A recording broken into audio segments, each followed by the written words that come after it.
Hi everyone, this is Joe from the HAL Project. In this video, we're going to be looking at some of the newly created animations that are coming with the new 4K remaster release. And we'll take a closer look at one animation in particular to see how it was all put together. I'm currently looking to release the full set of remastered animations here on YouTube, meaning they can then be enjoyed on any YouTube compatible device. As you might know, the older versions were dependent on Flash, so this method should be much more accessible. Recreating these animations has always connected me with the original designers, who first created HAL's various readouts by hand back in 1968. The creativity and ingenuity required to create something so unique and that still looks modern after 50 years is a testament to their work.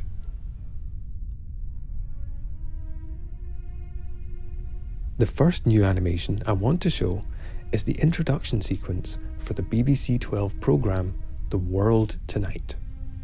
This was a fun little narrative device, and it was used to introduce our main characters using the format of a television interview.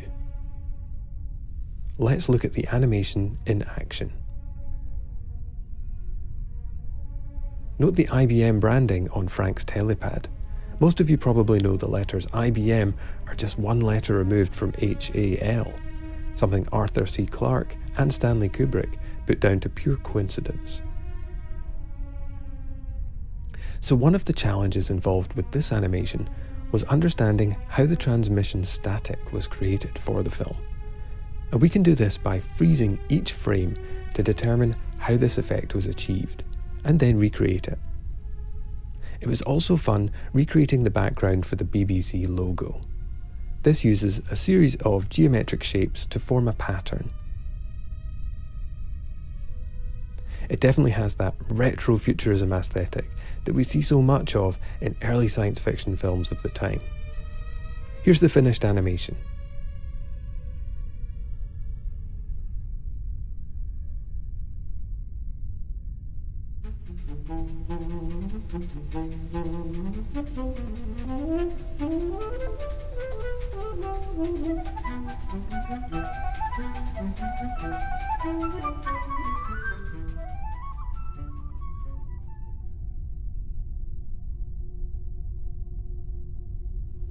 Next up is the chess game played between Frank Poole and HAL. An interesting detail about this scene from the film is that we start to get a glimpse of HAL's mischievous side. In this scene, HAL beats Frank at chess and concludes the game with the line, "I'm sorry, Frank, I think you missed it. Queen to bishop 3, bishop takes queen, knight takes bishop, mate." Frank concedes after we see an accompanying animation of HAL playing his move. Now, for those keen chess players out there, the moves that HAL suggests will mate Frank are actually wrong. HAL should have said queen to bishop 6, so he's not describing his moves properly. So what does this mean? Well, some might put it down to a simple error with the film's production. However, with director Stanley Kubrick being not only an avid chess player himself, he even hustled chess players for money before becoming a filmmaker, but he was also famous for being an absolute stickler for detail. So we can assume that this was intentional. As such, the chess game could be viewed as an important clue that something is not quite right with HAL. Likely, he is testing Frank, and it's a possible foreshadowing of the events to come. Let's take a look at the new animation.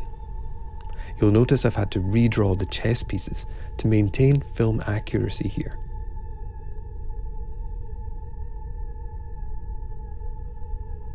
Thankfully, most of the pieces are symmetric, meaning only one half needs to be drawn and can then be flipped. I should note here that there have been whole essays written about this particular chess game.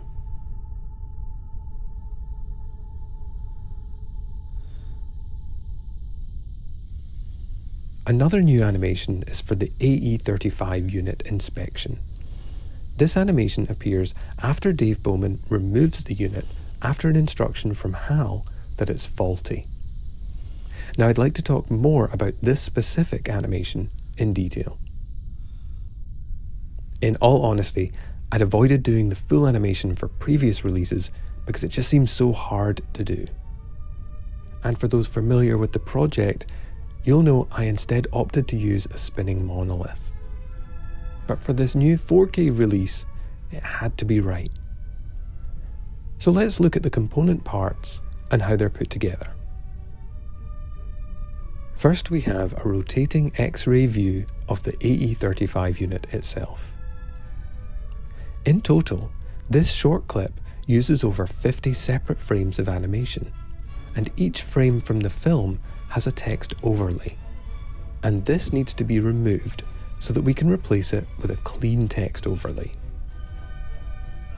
Removing the original text is done frame by frame using a graphics application like Photoshop. Once done, the clean text overlay can now be reintroduced and then keyframed to coincide with each X-ray rotation. The next part of the clip shows the same AE35 unit, but this time in wireframe view. Now this was likely created for the film by photographing a real-world object at various angles and transposing those by hand into outlines.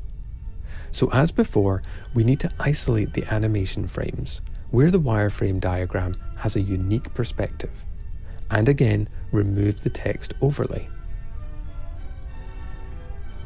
Another element is the grid overlay. First, we need to make a basic grid with the same corresponding rows and columns as the film version. It's then positioned for each frame using the film as a guide.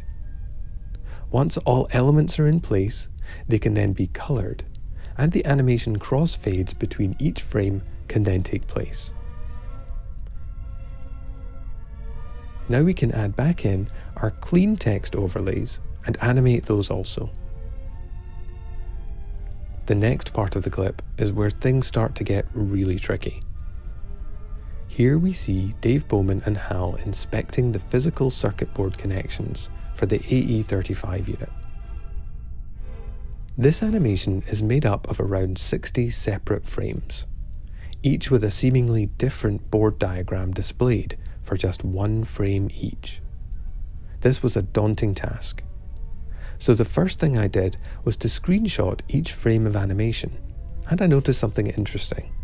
Some of the diagrams look to be the same. So using Photoshop, I isolated each frame and pieced them together like a jigsaw, and I found that there are really only 4 unique circuit diagrams. To create the illusion that there are many more, the film's production team used slightly different angles and colour treatments. So the next step is to redraw these 4 diagrams. Once done, they can then be positioned and coloured and the text overlay animation added back in. All in all, this represents only a few seconds of animation time, but took many days to reproduce.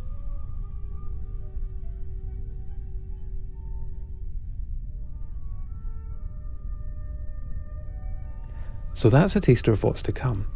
I hope you've enjoyed this video. There's loads more to come, so keep an eye out for more videos soon. Hit that subscribe button if you haven't already, and keep those suggestions and comments coming. I hugely appreciate all your support, and I love reading all of your feedback.